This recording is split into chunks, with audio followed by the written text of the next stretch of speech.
ان میں نمایاں ترین نام استاد نصرت فتح علی خان مرحوم کا ہے۔ اس کے علاوہ پاکستانی راک بینڈ جنون، برطانوی راک بینڈ رولنگ سٹونز کے مک جیگر، مشہور موسیقار پیٹر گیبریل، بھارتی اداکار امیتابھ بچن اور ونود کھنہ نے بھی احتیاط مہم میں خان صاحب کا ساتھ دیا۔ عوام کے بھرپور ایثار اور حکومت کے بھرپور تعاون سے بالآخر 1994 میں اس ہسپتال کا باقاعدہ افتتاح اس وقت کے وزیر اعظم جناب میاں محمد نواز شریف نے کیا۔ اب اس ہاسپٹل کی ایک شاخ پشاور میں بھی موجود ہے، جبکہ ایک کراچی میں تکمیل کے آخری مراحل میں ہے۔ اس وقت تک عمران خان غیر شادی شدہ تھے۔ ان کے گلیمرس کرکٹ کیریئر کے دوران ان کی شہرت ایک پلے بوائے کی تھی۔ ان کے مختلف اوقات میں مختلف خواتین سے تعلقات کی خبریں گردش کرتی رہیں۔ ان میں ایک نمایاں نام ایما سارجنٹ کا تھا، جو لندن کے ایک متمول سرمایہ دار پیٹرک سارجنٹ کی بیٹی تھی۔ ایما ہی نے عمران کو لندن کے سوشل سرکل میں متعارف کروایا۔ وہ 1982 میں عمران کے ہمراہ پاکستان بھی تشریف لائیں۔ پاکستانی ٹیم کے آسٹریلیا کے دورے میں بھی وہ عمران کے ساتھ دکھائی دی۔ ایما سارجنٹ پینٹنگ بھی کرتی تھیں اور انہوں نے عمران خان کے بہت سے پورٹریٹس بھی بنائے تھے، مگر ایک طویل رفاقت کے بعد بالآخر دونوں کا بریک اپ ہو گیا۔ ایما کے بعد عمران خان سوسی مرے فلپسن کے ساتھ دیکھے گئے۔ انہیں بھی عمران خان نے پاکستان مدعو کیا تھا اور انہیں بھی عمران خان آسٹریلیا کے دورے پہ اپنے ساتھ لے کر گئے تھے۔ ایک مختصر عرصے کے لیے خان صاحب کا نام سوزانا کانسٹنٹائن کے ساتھ بھی لیا جاتا رہا۔ ان کے علاوہ بھارتی اداکار زینت امان، امریکی اداکارہ گولڈی ہان، امریکی نژاد برطانوی fashion model Marie Helvin, fashion journalist Caroline Kellett, Scottish artist اور مصنفہ لیزا کیمبل، اینسٹیسیا کک اور رات چائلڈ گھرانے سے تعلق رکھنے والی مشہور مصنفہ اور ڈاکومنٹری فلم میکر ہینا رات چائلڈ وہ خواتین ہیں انٹرنیشنل میڈیا جنہیں مختلف اوقات میں خان صاحب سے منسوب کرتا رہا۔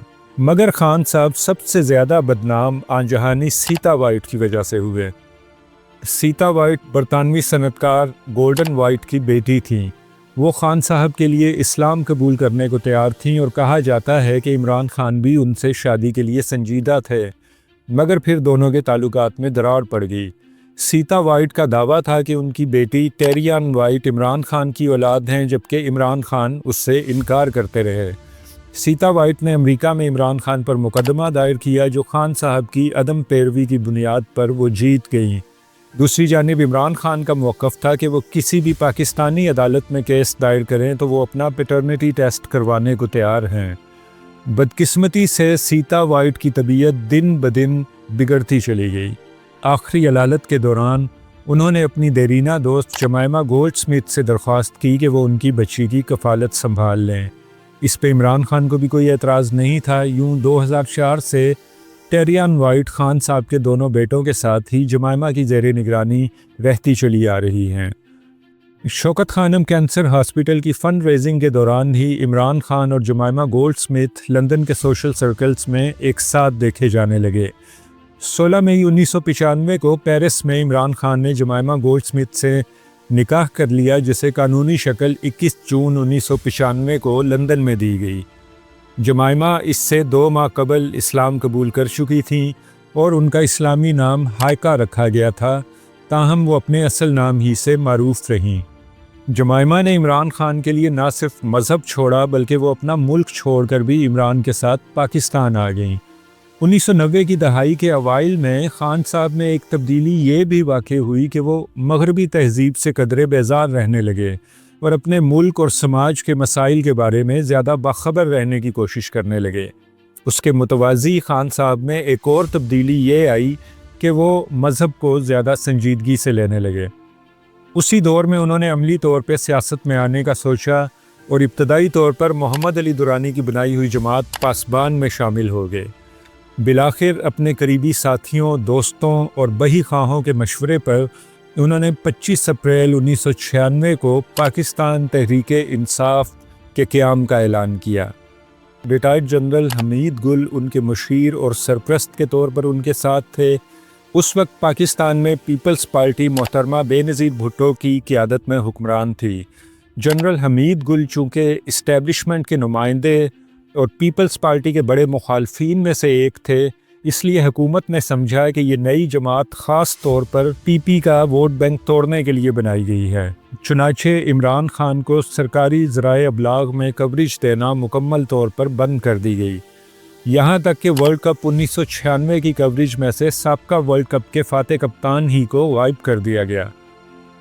پاکستان تحریک انصاف ابھی تنظیم سازی کے مراحل میں تھی کہ پیپلز پارٹی کی حکومت ان کے اپنے ہی صدر فاروق لغاری نے برطرف کر دی اور نئے عام انتخابات کا اعلان کر دیا گیا۔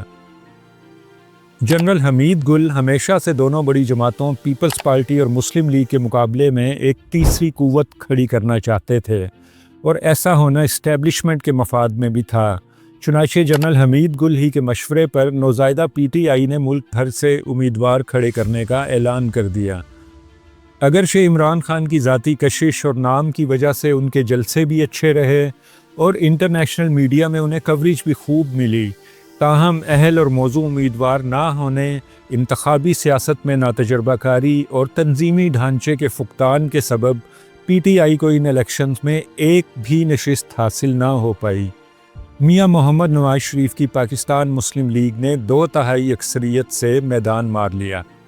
اس سلیکشن کی وجہ سے مسلم لیگ اور پی ٹی آئی کے درمیان بھی فاصلے بڑھ گئے۔ اس کی ایک وجہ عمران خان کی جلسے جلوسوں میں دونوں بڑی جماعتوں کے رہنماؤں پر بے رحمانہ تنقید تھی، دوسرا یہ درست تاثر یا خدشہ کہ P T I Peoples Party سے زیادہ مسلم لیگ کے ووٹ توڑنے کا باعث بنے گی۔ اس لیے جو ریاستی پالیسیاں عمران خان اور ان کی پارٹی سے متعلق پی پی دور سے چلی آ رہی تھیں، مسلم لیگ حکومت میں بھی انہی کا تسلسل جاری رہا، یہاں تک کہ خان صاحب کی اہلیہ جمائمہ گولڈ سمتھ پر تاریخی نوادرات کی سمگلنگ کا جعلی مقدمہ قائم کر دیا گیا جب وہ کچھ مقامی تیار کردہ ٹائلیں لندن لے جانا چاہ رہی تھیں۔ اگرچہ یہ مقدمہ مشرف کے دور میں جھوٹا ثابت ہو گیا، تاہم جمائمہ گولڈ سمتھ اس کے بعد پاکستان واپس نہ آئیں۔ 1999 میں جنرل مشرف نے پاکستان میں مارشل لاء لگا کر نواز شریف حکومت برطرف کر دی۔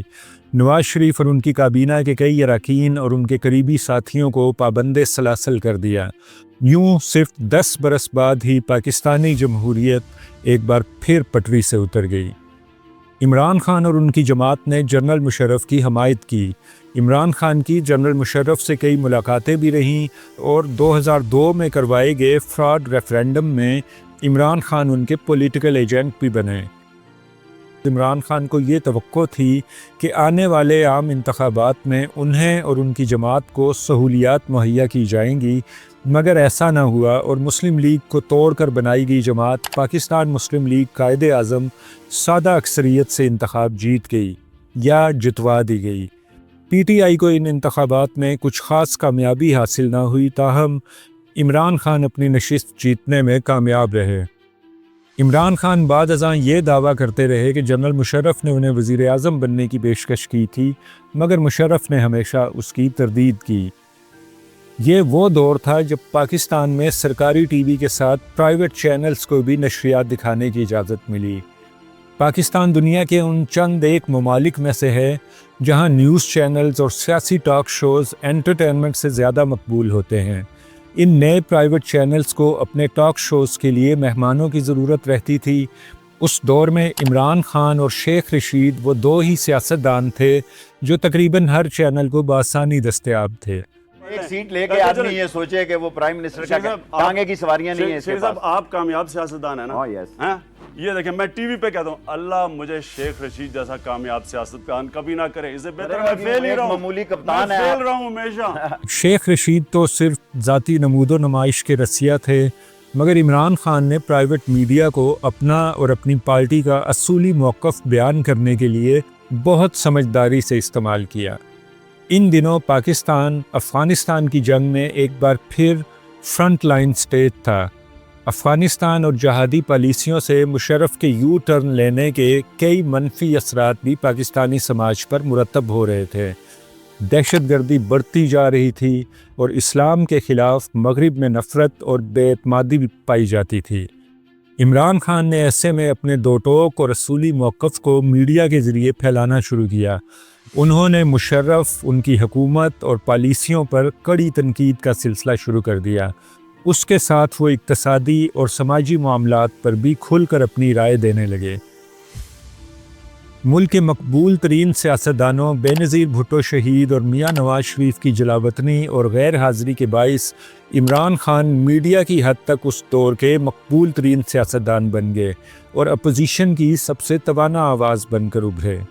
یہی وہ وقت تھا جب ملک میں جنریشن زی پروان چڑھ رہی تھی۔ اس نسل نے مارشل لاء میں آنکھ کھولی تھی۔ وہ پیپلز پارٹی، مسلم لیگ، بھٹو خاندان، نواز شریف اور جمہوریت کے لیے ان کی جدوجہد اور قربانیوں سے لا علم تھی۔ انہوں نے اپنے بچپن سے عمران خان کو دیکھنا شروع کیا اور جیسے جیسے جنریشن زی بڑی ہوتی گئی وہ عمران خان کی فین بنتی چلی گئی۔ عدلیہ بحالی تحریک پر بھی عمران خان کا اصولی موقف وہی تھا جو باقی اپوزیشن جماعتوں کا تھا۔ مشرف اس وقت تک عمران خان کے سخت خلاف ہو چکا تھا۔ جہاں عدلیہ بحالی تحریک کے بیشتر رہنماؤں کو ان کے گھروں پہ نظر بند کیا گیا، وہیں عمران خان کو پہلے کوٹ لکھپت اور پھر مظفر گڑھ جیل میں قید رکھا گیا۔ جنرل مشرف اپنی پالیسیوں کے سبب تیزی سے غیر مقبول ہوتا چلا گیا۔ امریکہ اور یورپ میں بھی یہ سوچ تقویت پکڑ گئی کہ پاکستان میں ایک غیر منتخب اور غیر مقبول حکمران ان کے حق میں جو بھی پالیسیاں اپنائے گا انہیں عوامی سطح پر کبھی قبولیت نہیں مل پائے گی۔ اس لیے مشرف پر دباؤ بڑھتا گیا کہ وہ ملک کی مقبول سیاسی قیادت کو واپس آنے دے اور شفاف انتخابات کروائے۔ امریکہ البتہ اس بات کا خواہاں تھا کہ پالیسیوں کے تسلسل کے لیے مشرف خود بطور صدر برقرار رہے۔ مشرف نے آرمی چیف کے عہدے پر فائز رہتے ہوئے صدارتی الیکشن لڑنے کا فیصلہ کیا، جس پر عمران خان سمیت اپوزیشن کے 80 اراکین نے قومی اسمبلی سے استعفیٰ دے دیا۔ تاہم مسلم لیگ کاف کی حمایت کے بلبوتے پر مشرف ایک بار پھر صدر پاکستان بن گیا۔ اس کے کچھ عرصے بعد اس نے ملک میں ایمرجنسی نافذ کر دی۔ بینظیر بھٹو کو لیاقت باغ راولپنڈی میں شہید کر دیا گیا۔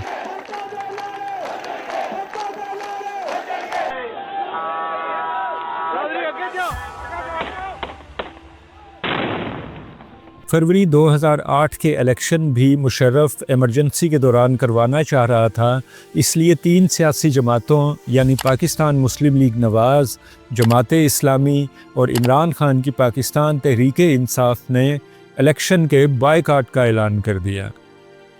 پیپلز پارٹی کے سربراہ جناب آصف علی زرداری نے میاں نواز شریف کو بائیکاٹ کا اعلان واپس لینے پہ قائل کر لیا۔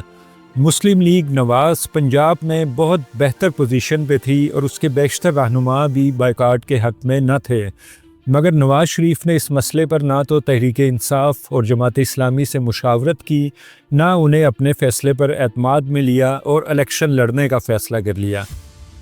پیپلز پارٹی اور مسلم لیگ نون اس الیکشن کی 2 سب سے بڑی جماعتیں بن کر ابھری، جبکہ جماعت اسلامی اور تحریک انصاف الیکشن سے باہر ہو گئیں۔ ان الیکشنز کے بعد عمران خان کی یہ سوچ مزید پختہ ہوئی کہ دونوں بڑی سیاسی جماعتیں اس قابل نہیں ہیں کہ ان پہ اعتماد کیا جائے۔ انہیں یہ بھی احساس ہوا کہ دونوں بڑی سیاسی جماعتیں اسٹیبلشمنٹ مخالفت کو محض سودے بازی کے لیے استعمال کرتی ہیں۔ اسی دوران وہ یہ بھی سمجھ چکے تھے کہ پاکستان میں اقتدار میں آنا اور اقتدار میں رہنا اسٹیبلشمنٹ کی مرضی کے بغیر ناممکن ہے۔ چنانچہ یہی وہ دور ہے جس میں عمران خان اور اسٹیبلشمنٹ کے درمیان ایک بار پھر قربتیں بڑھنے لگیں۔ کہا یہ جاتا ہے کہ ان قربتوں کے بڑھنے میں اس دور کے D G ISI major general Shuja Pasha کا کلیدی کردار تھا۔ افغانستان میں امریکی مداخلت، پاکستان میں دہشت گردی اور امریکی ڈرون حملوں پر عمران خان کا بڑا واضح موقف تھا۔ امریکی ڈرون حملوں کے خلاف انہوں نے لانگ مارچ بھی کیا۔ انہوں نے برسر اقتدار سیاسی جماعتوں کے درمیان گٹھ جوڑ کو بھی ہمیشہ اپنا ہدف بنائے رکھا۔ اس لیے ملک کی پڑھی لکھی مڈل کلاس اور خصوصاً نوجوان طبقے میں ان کی حمایت تیزی سے بڑھنے لگی۔ اس وقت عمران خان کو سیاست میں لگ بھگ 15 برس ہو چکے تھے اور پہلی بار ان کے موقف کو عوامی سطح پر پذیرائی مل رہی تھی۔ اس پذیرائی کا لیول جانچنے کے لیے عمران خان نے اکتوبر 2011 کو لاہور میں مینار پاکستان کے سائے تلے ایک عوامی جلسے کے انعقاد کا اعلان کر دیا۔ پیچھے ہٹ جائیں کیونکہ آج ایک تاریخی بات کرنی ہے آپ سے جو پاکستان میں انقلاب لے کے آئے گا انشاءاللہ۔ اکتوبر 2011 کے جلسے کو پاکستان تحریک انصاف کی تاریخ میں ایک اہم ٹرننگ پوائنٹ کی حیثیت حاصل ہے۔ بلا مبالغہ یہ نہ صرف اس وقت تک بلکہ شاید اب تک مینار پاکستان کا سب سے بڑا جلسہ ہے۔ یہ پہلا موقع تھا کہ نوجوانوں اور خاص طور پر مڈل کلاس سے تعلق رکھنے والوں کی اتنی بڑی تعداد نے کسی سیاسی سرگرمی میں اس قدر جوش و خروش سے حصہ لیا ہو۔ اس جلسے میں عمران خان نے تبدیلی کا نعرہ لگایا۔ تبدیلی سے مراد پاکستان کے نظام حکومت اور نظام انصاف میں پائی جانے والی خامیوں کو دور کرنا تھا۔ انہوں نے یہ اعلان بھی کیا کہ ان کی جنگ موروثی سیاست کے خلاف ہے اور وہ پیپلز پارٹی اور مسلم لیگ نون کے رہنماؤں کی وکٹ اڑا دیں گے۔ اس جلسے کے بعد دیگر جماعتوں سے سیاسی رہنماؤں کی جوک در جوک پی ٹی آئی میں شمولیت کا سلسلہ شروع ہوا، جو سیاسی ماہرین کے مطابق اسٹیبلشمنٹ کے اشارے کے بغیر ممکن نہیں تھا۔ خان صاحب نے اس دور میں اسٹیبلشمنٹ کی حمایت یا سرپرستی میسر ہونے کی ہمیشہ تردید کی، مگر ان کی جماعت کا نوزائیدہ سوشل میڈیا اسے بھی ملک کے لیے نیک شگون قرار دیتا تھا۔ اسی دوران نئے عام انتخابات کا مرحلہ آ گیا۔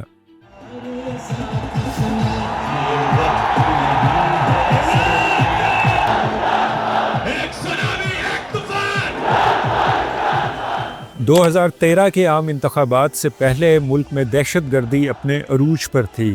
الیکشن مہم کے دوران بھی تحریک طالبان پاکستان نامی دہشت گرد تنظیم نے خصوصاً خیبر پختونخوا میں مختلف الیکشن ریلی اور اجتماعات پر حملے کیے۔ یہ حملے زیادہ تر بائیں بازو کے سیاسی رجحانات رکھنے والی تنظیموں یعنی پیپلز پارٹی اور ANP پر کیے گئے۔ اس کا نتیجہ یہ نکلا کہ یہ دونوں جماعتیں اپنی الیکشن کیمپین بھرپور پیمانے پر نہ چلا پائیں۔ البتہ پاکستان مسلم لیگ نون اور پاکستان تحریک انصاف نے پورے ملک میں بھرپور انتخابی مہم چلائی اور خاص طور پر عمران خان نے اپنی پوری قوت ان انتخابات پہ صرف کر دی۔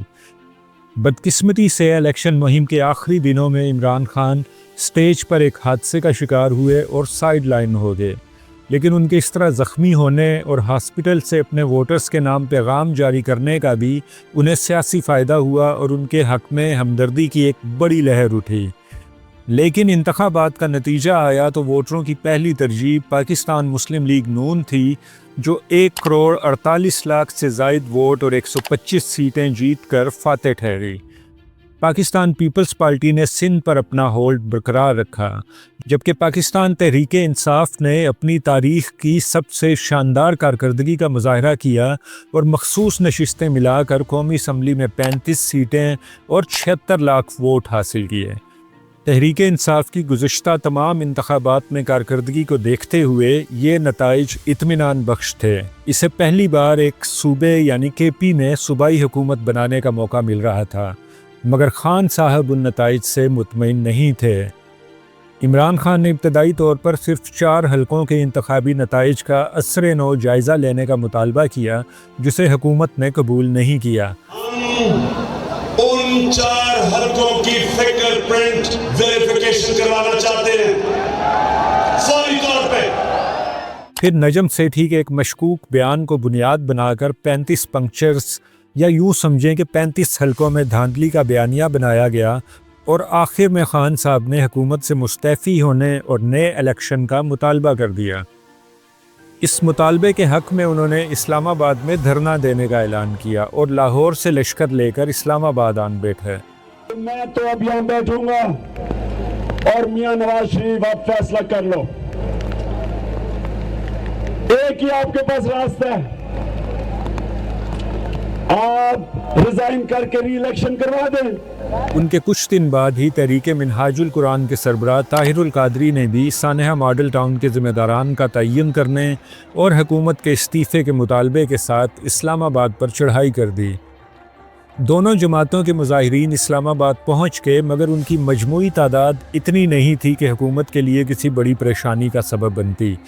اس کے باوجود مختلف ذرائع سے اطلاعات ملی کہ اس وقت کے DGISI جنرل ظہیر الاسلام نے وزیر اعظم نواز شریف کو مستعفی ہونے کا پیغام دیا تھا، جو انہوں نے مسترد کر دیا۔ اس وقت تک حکومت کو بمشکل 1 سال ہوا تھا۔ عوام کی ایک بڑی تعداد بھی نئے الیکشن کو بے وقت کی راگنی سمجھتی تھی اور پارلیمنٹ بھی وزیر اعظم کے ساتھ کھڑی تھی۔ اس لیے عمران خان کی یہ کوشش شورش اور بدامنی کے باوجود ناکام رہی۔ پی ٹی وی پر حملہ، قانون نافذ کرانے والے اہلکاروں پر تشدد بھی انہیں ان کا مطلوبہ نتیجہ نہ دے سکا۔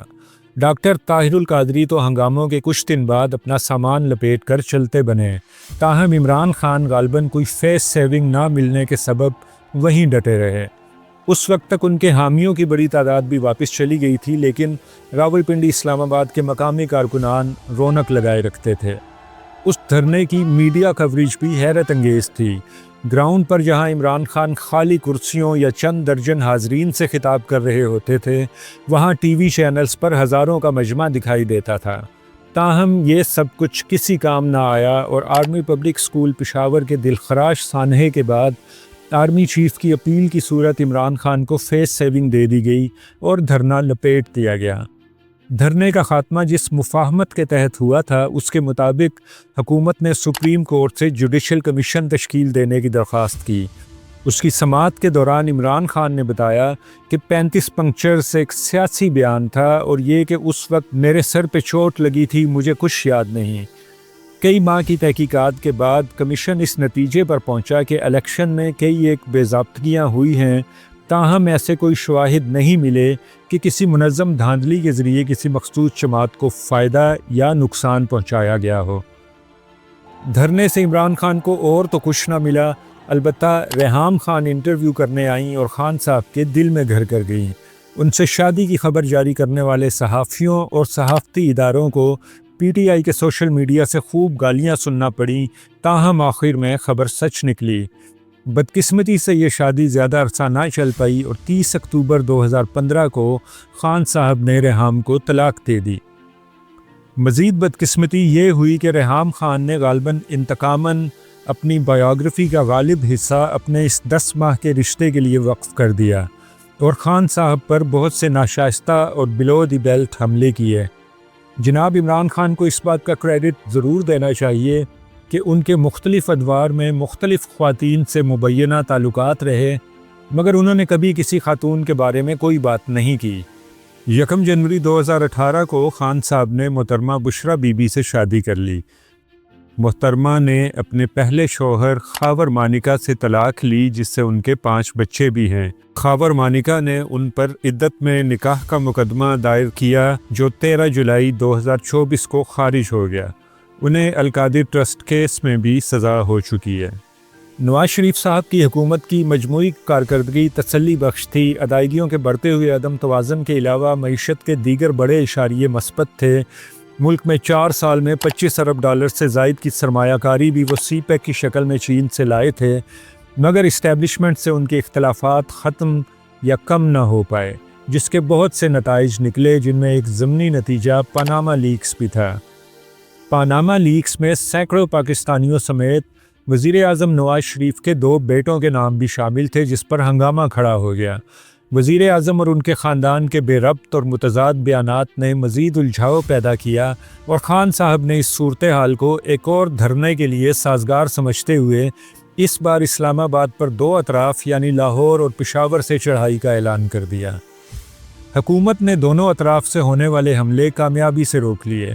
خان صاحب کی پارٹی کی پوری قیادت بنی گالہ میں ان کی میزبانی کا لطف اٹھاتی رہی اور چند سو اراکین بنی گالہ کے باہر سڑکوں پہ سوتے رہے۔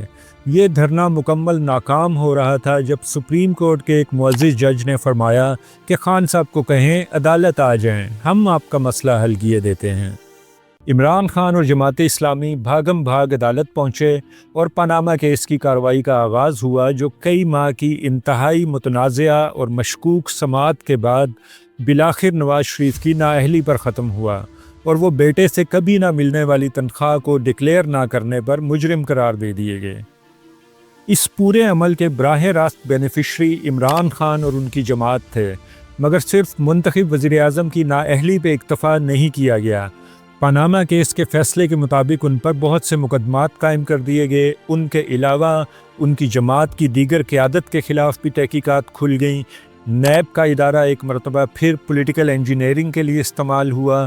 بلوچستان میں راتوں رات ایک نئی جماعت کھڑی کر کے مسلم لیگ نون کی اکثریت اور حکومت ختم کر دی گئی۔ مسلم لیگ نون کے 63 اراکین قومی اور صوبائی اسمبلی تھے جنہوں نے الیکشن میں یا پارٹی سے ٹکٹ نہیں لیا یا پھر وہ سرے سے الیکشن میں کھڑے ہی نہیں ہوئے۔ بقایا میں سے 20 کے قریب اراکین اکٹھے کر کے جنوبی پنجاب صوبہ محاذ بنا دیا گیا۔ نواز شریف اور ان کی بیٹی مریم نواز جو محترمہ کلثوم نواز کے علاج کے سلسلے میں لندن مقیم تھے کو الیکشن سے چند روز قبل سزا سنا دی گئی۔ اندازہ غالباً یہ تھا کہ وہ سزا سے بچنے کے لیے لندن ہی رہ جائیں گے اور ان کے ووٹرز بددل ہو جائیں گے۔ نواز شریف بیٹی سمیت آئے اور جیل جا کر یہ اندازے غلط ثابت کر دیے۔ الیکشن میں تمام اندازوں کے مطابق پی ٹی آئی جیتتی دکھائی دے رہی تھی۔ مقبول عوامی حمایت کے ساتھ میڈیا، عدلیہ، انتظامیہ اور ان سب کی ڈوریں ہلانے والی اسٹیبلشمنٹ پوری قوت سے پی ٹی آئی کی پشت پناہی کر رہی تھی۔ مسلم لیگ نون نے اس کے باوجود پنجاب میں بہتر کارکردگی کا مظاہرہ کیا۔ پی ٹی آئی اس الیکشن میں 1,69,00,000 سے زائد ووٹ لے کر پہلے اور مسلم لیگ نون 1,24,00,000 سے زائد ووٹ لے کر دوسرے نمبر پہ رہی۔ پی ٹی آئی نے براہ راست 116 جبکہ مسلم لیگ نون نے 64 نشستیں جیتیں۔ پی ٹی آئی سادہ اکثریت حاصل کرنے میں ناکام رہی، اس لیے اسے آزاد اراکین، متحدہ قومی موومنٹ، مسلم لیگ کاف، باپ اور بی این پی کو ساتھ ملا کر اتحادی حکومت بنانا پڑی۔ سیاست میں عمران خان کی 22 سالہ جدوجہد کا ثمر انہیں 17 اگست 2018 کو ملا جب وہ ایوان صدر میں حلف اٹھا کر پاکستان کے 22ویں منتخب وزیر اعظم بن گئے۔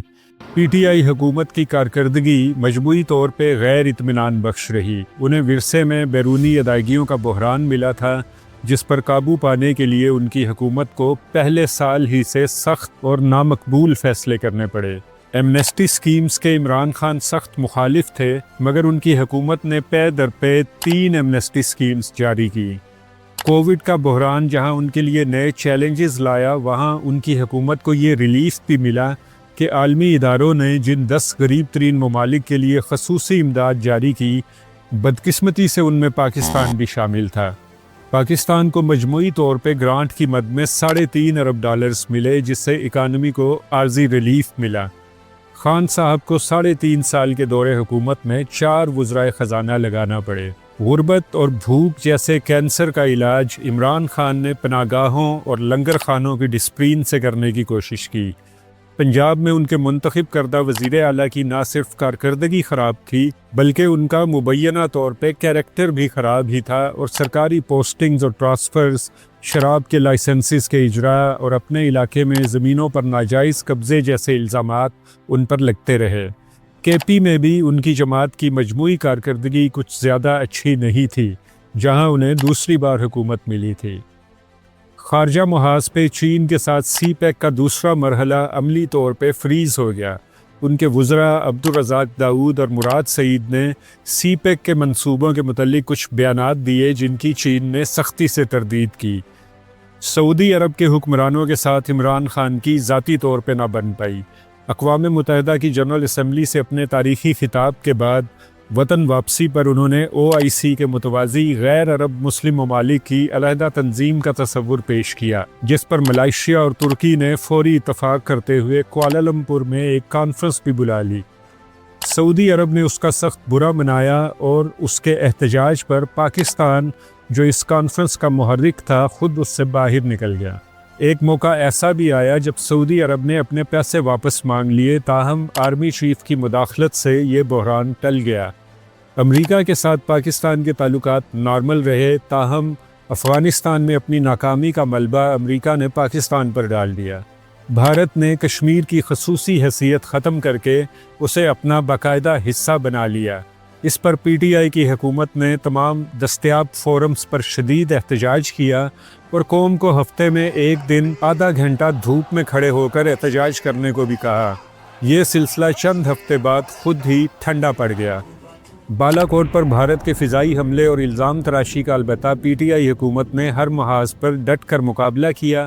پہلی مرتبہ ایسا ہوا کہ عالمی سطح پر پاکستان کے مقابلے میں بھارت کا موقف کمزور دکھائی دیا۔ عمران خان کی حکومت میں چینی، گندم، پٹرول کے بحران بھی سر اٹھاتے رہے۔ ہر بحران پہ تحقیقاتی کمیشن بنا مگر اس کی رپورٹ یا تو پبلک نہیں ہوئی یا ذمہ داروں کا تعین اور انہیں سزا نہ ہو پائی۔ سانحہ ساہیوال جیسے واقعات ہوئے جن پر ذمہ داروں کے خلاف اسی طرح کوئی ایکشن نہیں ہوا، جیسے عمران خان ماڈل ٹاؤن کے سانحے پر ہمیشہ مسلم لیگ نون پر مجرموں کی سرپرستی کا الزام لگاتے تھے۔ ان کے 50 لاکھ گھروں اور 1 کروڑ نوکریوں کے وعدے پر بھی عمل نہ ہو پایا۔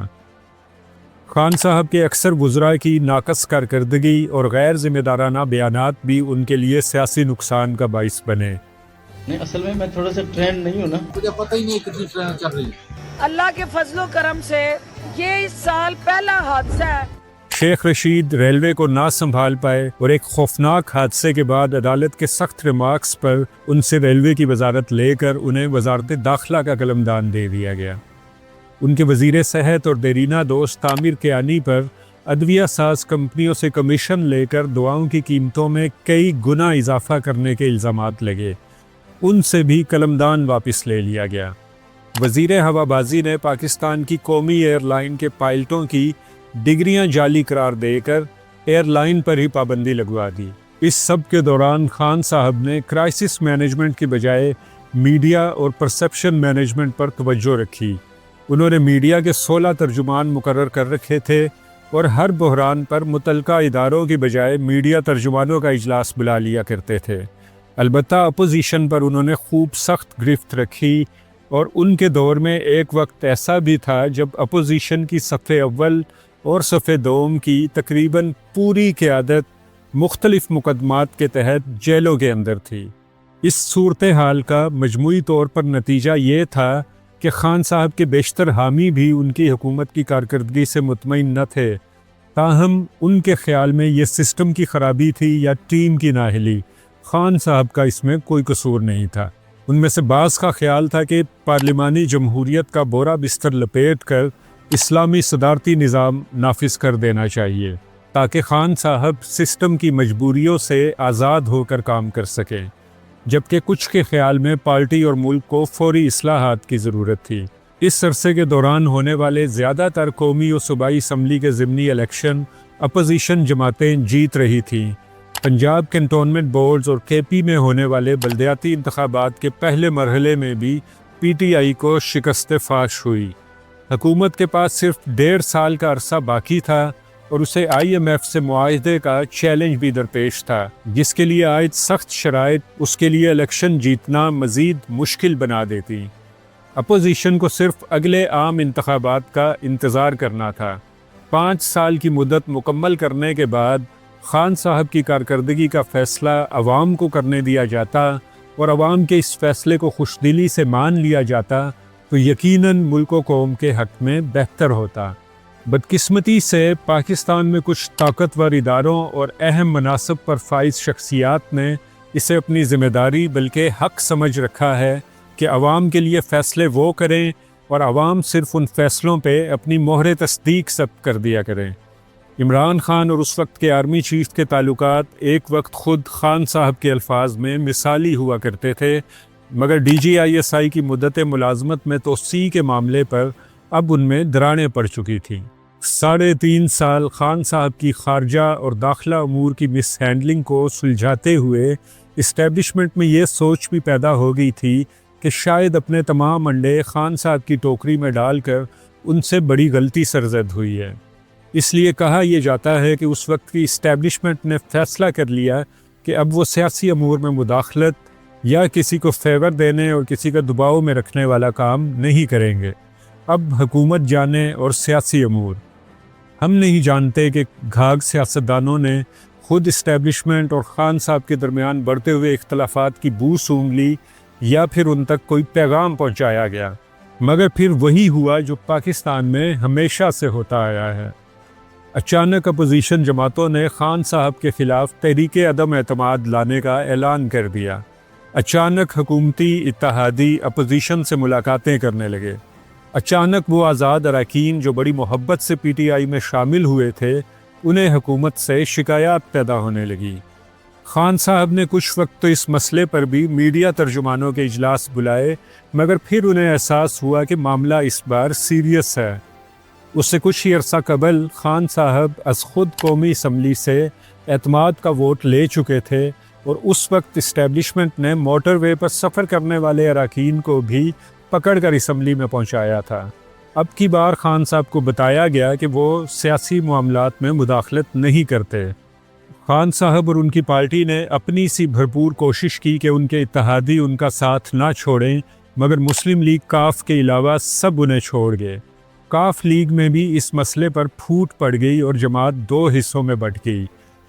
اپوزیشن کو یہ ڈراوا دیا گیا تھا کہ جنرل فیض حمید کو آرمی چیف بنا کر عمران خان پوری اپوزیشن کو نیب کے ہاتھوں نااہل کروا کر جیل میں ڈال دیں گے اور الیکشن سے اپنی مرضی کے نتائج حاصل کر کے ایک بار پھر وزیر اعظم بن بیٹھیں گے۔ ان مفروضوں میں کتنی صداقت تھی یہ تو نہیں کہا جا سکتا، تاہم اس وقت کی اسٹیبلشمنٹ اور خان صاحب کے درمیان اختلافات کا آغاز فیض حمید کے کور کمانڈر بنائے جانے ہی سے ہوا تھا۔ فیض حمید آج کل اختیارات کے ناجائز استعمال اور 9 مئی سے جڑے واقعات میں ملٹری ٹرائل کا سامنا کر رہے ہیں۔ جب بظاہر یہ صاف دکھائی دینے لگا کہ عدم اعتماد کی تحریک کامیاب ہو جائے گی تو خان صاحب نے اسلام آباد کے جلسے میں خط لہرایا اور دعویٰ کیا کہ ان کی حکومت ایک غیر ملکی سازش کے تحت گرائی جا رہی ہے۔ ان کے اس دعوے کی بنیاد امریکہ میں پاکستانی سفیر کا ارسال کردہ ایک سائفر تھا، جس میں انہوں نے ڈونلڈ لیو کے ساتھ اپنی ملاقات کا احوال بیان کیا تھا۔ نیشنل سیکورٹی کونسل کے اجلاس میں یہ تسلیم کیا گیا کہ ڈونلڈ لیو کی زبان غیر سفارتی ہے اور امریکہ کو ڈماش جاری کیا گیا، مگر فوج نے کسی قسم کی سازش کے وجود سے انکار کر دیا۔ عمران خان نے صدر عارف علوی کو اسمبلی تحلیل کرنے کی ایڈوائس دی، جس پر فوری عمل کرتے ہوئے عارف علوی نے قومی اسمبلی کی تحلیل کا نوٹیفیکیشن جاری کر دیا، مگر اسی روز سپریم کورٹ کے ایک 3 رکنی بینچ نے یہ فیصلہ غیر آئینی قرار دے دیا، کیونکہ جس وزیر اعظم کے خلاف عدم اعتماد پیش ہو جائے وہ اسمبلی تحلیل نہیں کر سکتا۔ سپریم کورٹ کے احکامات کے تحت 9 اپریل کو قومی اسمبلی کا اجلاس طلب کیا گیا، جس میں اپوزیشن کی تحریک عدم اعتماد کو 174 ووٹس ملے اور عمران خان ملک کے پہلے وزیر اعظم بن گئے جنہیں اسمبلی نے گھر جانے پہ مجبور کر دیا۔ یاد رہے کہ یہ وہ دور تھا جب پاکستان سنگین معاشی بحران کا سامنا کر رہا تھا۔ ایسے میں اس سیاسی عدم استحکام نے معیشت کی رہی سہی جان بھی نکال دی۔ اپوزیشن جماعتوں نے مل کر اتحادی حکومت کی تشکیل کی، جسے خان صاحب نے امپورٹڈ حکومت کا نام دیا۔ امریکی مداخلت اور غلامی نامنظور کا نعرہ دراصل ایک شاندار سیاسی چال تھی۔ اس کے نتیجے میں پی ٹی آئی حکومت کی 3 سالہ ناقص کارکردگی اور سیاسی غلطیاں پس پردہ چلی گئیں۔ وہ مظلوم اور سیاسی شہید بھی بن گئے اور مخالف سیاسی اتحاد دفاعی پوزیشن پہ چلا گیا۔ اسٹیبلشمنٹ نے سیاسی معاملات میں غیر جانبدار رہنے کا عندیہ دیا تو خان صاحب نے کہا کہ نیوٹرل تو جانور ہوتا ہے۔ انہوں نے اس وقت کے army chief general Qamar Javed Bajwa پر الزام لگایا کہ فیصلہ سازی کا سب اختیار انہوں نے اپنے پاس رکھا ہوا تھا۔ انہوں نے کہا کہ میں کیا کرتا، میرے ہاتھ میں تو کچھ تھا ہی نہیں، باجوہ سپر کنگ بنا ہوا تھا۔ یہاں یہ بتانا بھی ضروری ہے کہ 2011 کے تاریخی جلسے سے لے کر تحریک عدم اعتماد تک پی ٹی آئی کا سوشل میڈیا ونگ اسٹیبلشمنٹ کی پہلی دفاعی لائن کا کام کرتا تھا۔ اسٹیبلشمنٹ سے جائز اور اصولی اختلاف کرنے والوں پر بھی غداری کے الزامات لگانا اور انہیں وطن فروش جیسے القابات سے یاد کرنا ان کا وتیرہ تھا، مگر تحریک عدم اعتماد کے بعد سب کچھ بدل گیا۔ پی ٹی آئی کے حامیوں نے official D G I S P R کے اکاؤنٹ کی اتنی ٹرولنگ کی کہ انہیں ریپلائز ڈسیبل کرنا پڑے۔ پی ٹی آئی کے حامیوں کو اسٹیبلشمنٹ کے ہر کام میں برائی دکھائی دینے لگی۔ دوسری جانب عمران خان نے بھی مسلسل جارحانہ رویہ اپنایا۔ پنجاب میں اپنی پارٹی کی حکومت کے خاتمے کی کوششوں کا الزام انہوں نے آرمی کے اعلیٰ افسران پر لگایا اور انہیں کبھی نام لے کر تو کبھی نام لیے بغیر مختلف القابات سے یاد کرتے رہے۔ مگر اس دوران عمران خان سے بعض غلطیاں بھی سرزد ہوئیں۔ قومی اسمبلی سے استعفیٰ دینا ان کی بہت بڑی غلطی تھی۔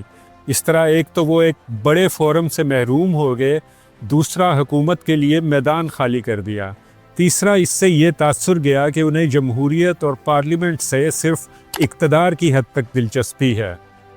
اسی طرح مئی 2022 کے آخر میں حکومت نے اسمبلی تحلیل کرنے اور قبل از وقت انتخابات کی جانب جانے کا فیصلہ کر لیا تھا، اور اس فیصلے سے انہوں نے اسٹیبلشمنٹ اور پی ٹی آئی کو بھی آگاہ کر دیا تھا۔ کہا جاتا ہے کہ وزیر اعظم شہباز شریف نے الوداعی تقریر بھی لکھوا لی تھی، مگر خان صاحب نے پشاور کے جلسے میں 25 مئی کو اسلام آباد پہ ایک اور یلغار کا اعلان کر دیا۔ اب حکومت کے مستعفی ہونے سے تاثر یہ جاتا کہ خان نے صرف 1 ماہ میں اپنی حکومت گرائے جانے کا بدلہ لے لیا ہے۔ کوئی بھی سیاسی جماعت یہ شکست خوردگی برداشت نہیں کر سکتی تھی، اس لیے پی ڈی ایم نے حکومت میں رہنے کا فیصلہ کر لیا۔ اس کے بعد خان صاحب 1.5 سال الیکشن مانگتے رہے جو انہیں نہیں دیا گیا۔ 25 مئی کے دھرنے کی ناکامی کے بعد خان صاحب اور پی ٹی آئی نے مزید جارحانہ رویہ اختیار کیا اور اسٹیبلشمنٹ اور فوج کے درمیان جو باریک لکیر ہوا کرتی ہے اسے بھی نظر انداز کر دیا۔ ایک ٹی وی پروگرام میں عمران خان کے ترجمان جناب شہباز گل نے ایک لکھی ہوئی تقریر پڑھی جس کا لب لباب یہ تھا کہ جونیئر فوجی افسران کو اپنے سینئرز کے ایسے احکامات ماننے سے انکار کر دینا چاہیے جو شہباز گل کے بقول غیر قانونی ہوں۔ فوج میں اسے بغاوت پہ اکسانے کی کوشش سے تعبیر کیا گیا اور شہباز گل کو گرفتار کر لیا گیا۔ پھر یکے بعد دیگرے پی ٹی آئی کے بہت سے رہنما گرفتار ہوتے رہے۔ اس خدشے کے پیش نظر کہ کہیں عمران خان کو بھی گرفتار نہ کر لیا جائے، وہ اسلام آباد سے زمان پارک لاہور منتقل ہو گئے۔ پی ٹی آئی نے خان ہماری ریڈ لائن کا نعرہ لگایا اور سینکڑوں کارکن اور رضاکار زمان پارک میں خان صاحب کی حفاظت کی ڈیوٹی پر مامور ہو گئے۔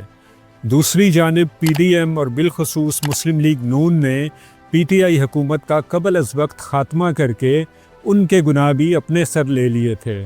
وہ شدید معاشی دباؤ کا شکار تھے اور آئی ایم ایف کی وہ شرائط جو خان صاحب کو ماننا پڑتی وہ مان کر اپنے سیاسی سرمایہ کا ستیہ ناش کر بیٹھے تھے۔ ایسے میں خان صاحب کی طرف سے مسلسل دباؤ بڑھائے جاتے رہنے کی وجہ سے تلخیوں میں مزید اضافہ ہوا۔ عمران خان اور ان کے قریبی ساتھیوں پر طرح طرح کے مقدمات قائم کر دیے گئے اور انہیں ایک طویل قانونی جنگ میں الجھا دیا گیا۔ عمران خان نے فوری الیکشن کے انعقاد کے مطالبے پر لاہور تا اسلام آباد ریلی نکالنے کا اعلان کیا۔ 3 نومبر 2022 کو جب وہ ریلی کی قیادت کرتے ہوئے وزیر آباد سے گزرے تو ایک مذہبی جنونی نوجوان محمد نوید نے ان پر گولیاں برسا دی۔ خوش قسمتی سے گولیوں کے چھرے عمران خان کی ٹانگوں پر لگے اور ان کے کارکنوں نے دلیری کا مظاہرہ کرتے ہوئے حملہ آور پر قابو پا لیا۔ تاہم اس کی چلائی ہوئی گولیوں سے ایک پی ٹی آئی کارکن جاں بحق اور متعدد لوگ زخمی ہوئے۔ عمران خان نے اس قاتلانہ حملے کی منصوبہ بندی کا الزام اس وقت کے وزیر داخلہ رانا ثناء اللہ، وزیر اعظم شہباز شریف اور آئی ایس آئی کے کاؤنٹر ٹیررزم ونگ کے سربراہ جنرل فیصل نصیر پر عائد کیا۔ 4 لوگوں نے بند کمرے میں فیصلہ کیا مجھے مروانے کا۔ میں ٹی وی پہ جا کے لوگوں کو بتایا کہ انہوں نے فیصلہ کیا۔ میں نے ویڈیو بنائی، 4 لوگوں کے نام میں نے دیے۔ تاہم ان کے نامزد کردہ افراد کے خلاف ایف آئی آر کسی تھانے میں درج نہ ہو پائی۔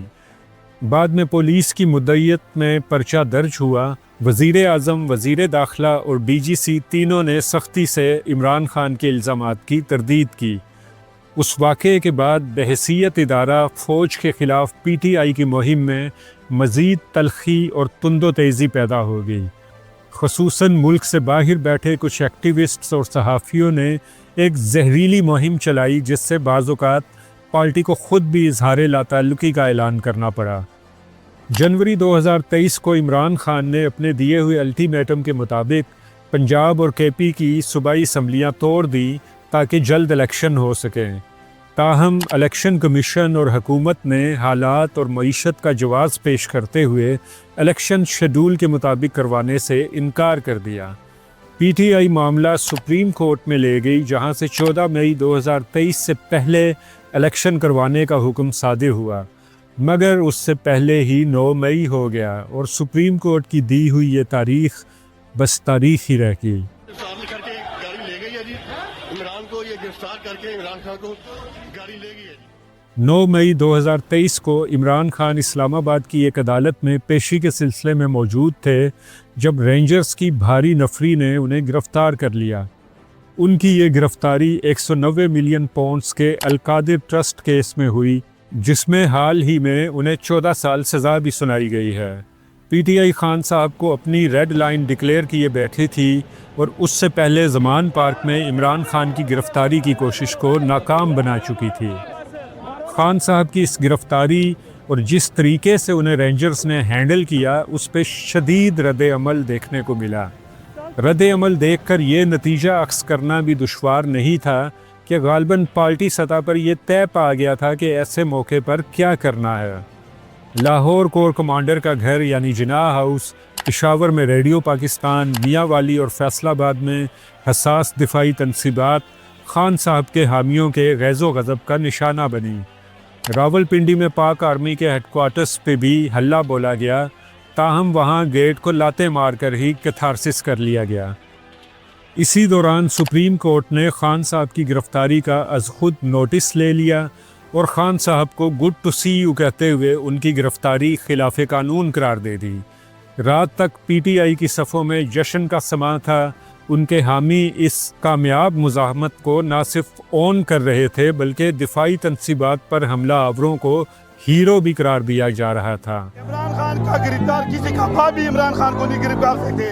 مگر رات گئے ہی فوج کے سخت رد عمل کے بعد صورتحال تبدیل ہونے لگی۔ بعد ازاں سننے میں آیا کہ 9 مئی صرف احتجاج نہیں تھا بلکہ اس کے پیچھے فوج میں تقسیم پیدا کرنے کی منظم سازش تھی، جس کے وجود سے جناب عمران خان اور ان کی جماعت آج تک انکار کرتے ہیں۔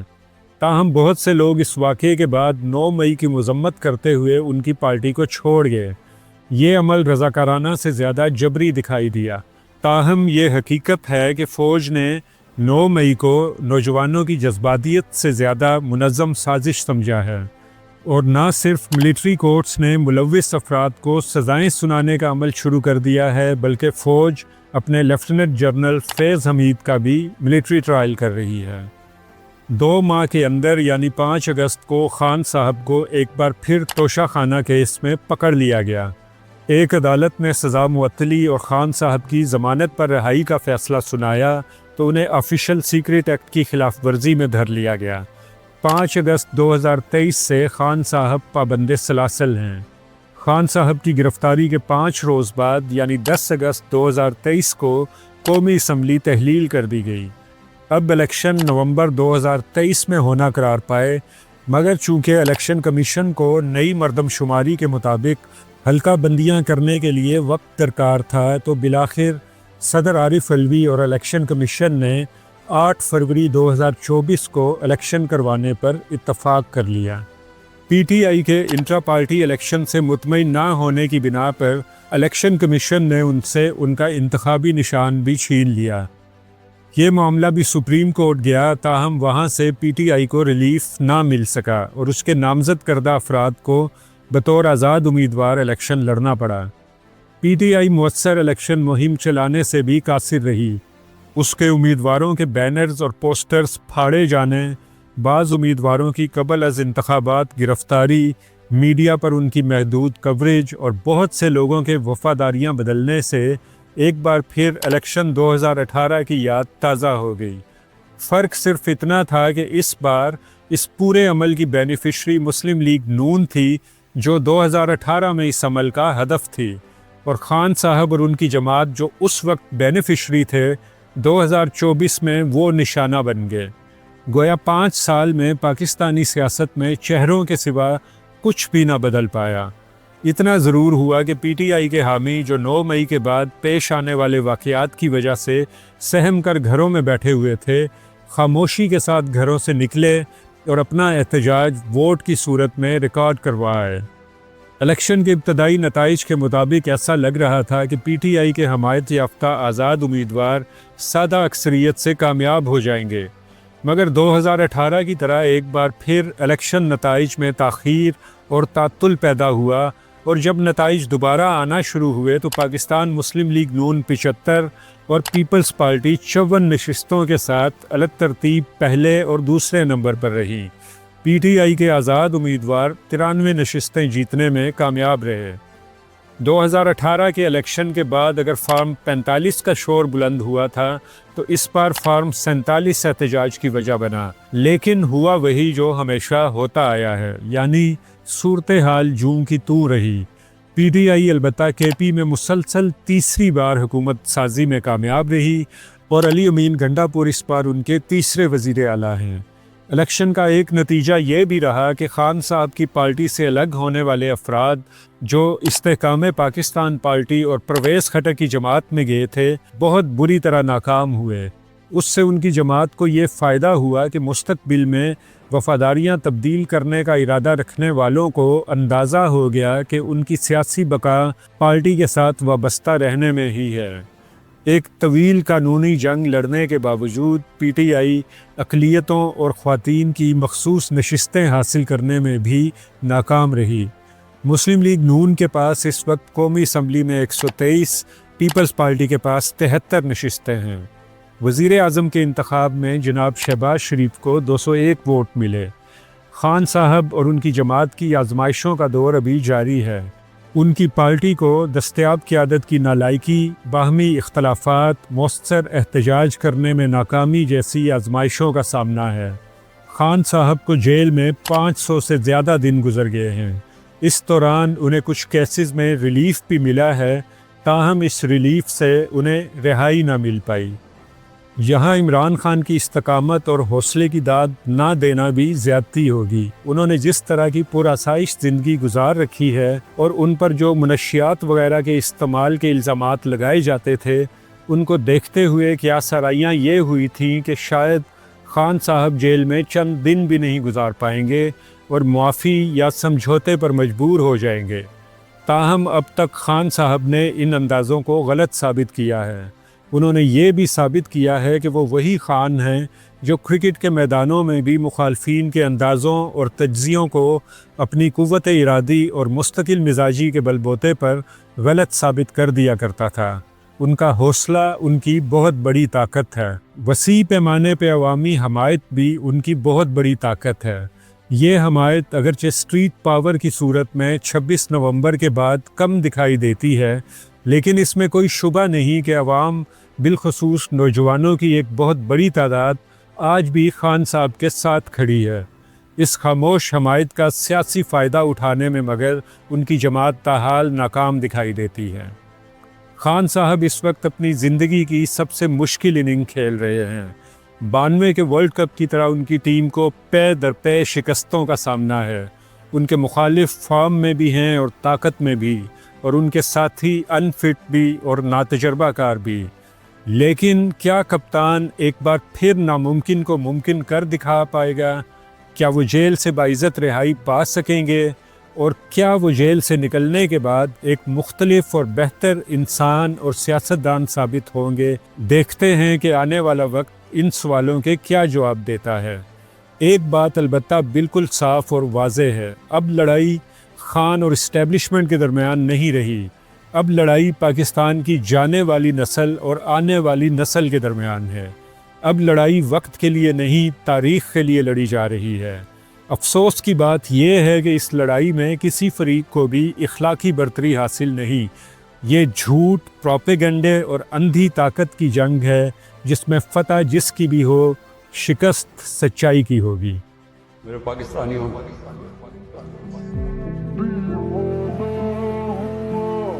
آپ کو کسی صورت گھروں میں ڈر کے بیٹھنا نہیں چاہیے۔ جتنا میں کر سکتا تھا میں نے کیا۔